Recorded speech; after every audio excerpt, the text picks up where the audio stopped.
They say that every sunrise is not just a miracle, it is a victory, for behind the golden glow of dawn lies a war older than time itself, a war between light and darkness, and at the heart of that darkness coils a monster so vast, so terrible, that even the gods trembled at his name.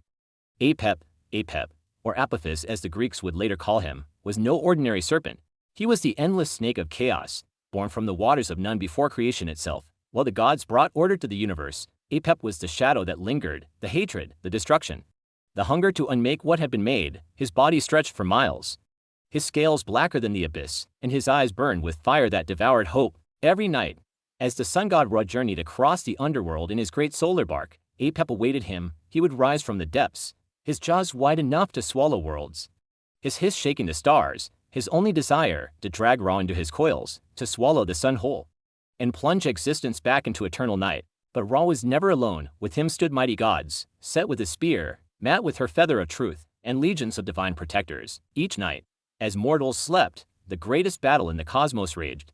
Priests in Egypt would rise at midnight to chant spells, to strike clay figures of the serpent, to aid Ra in his struggle against the beast. Sometimes, Apep grew so close to victory that the earth shook. Those were the earthquakes. Sometimes, he bit through the sky itself, and darkness bled into the day. Those were the solar eclipses. To the Egyptians, these were not natural events. They were moments when the monster had nearly swallowed the sun. Yet, no matter how many times Apep was struck down, he never died. For chaos cannot be killed.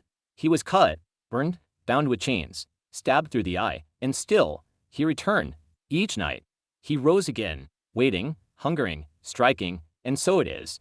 Even today, every dawn is proof that Ra has triumphed once more, but every dusk is a reminder that the serpent still waits in the dark, coiled and ready. The people of Egypt lived with this truth, that order and chaos, light and darkness, are forever locked in battle. Without the sun, there is no life, but without Apep, there is no struggle, perhaps.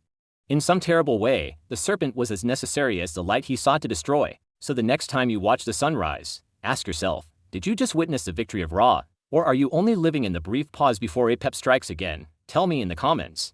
Do you think chaos can ever truly be destroyed, or does it live inside us all? And don't forget to subscribe to True African Stories for more legends of gods, monsters, and mysteries that shape the ancient world.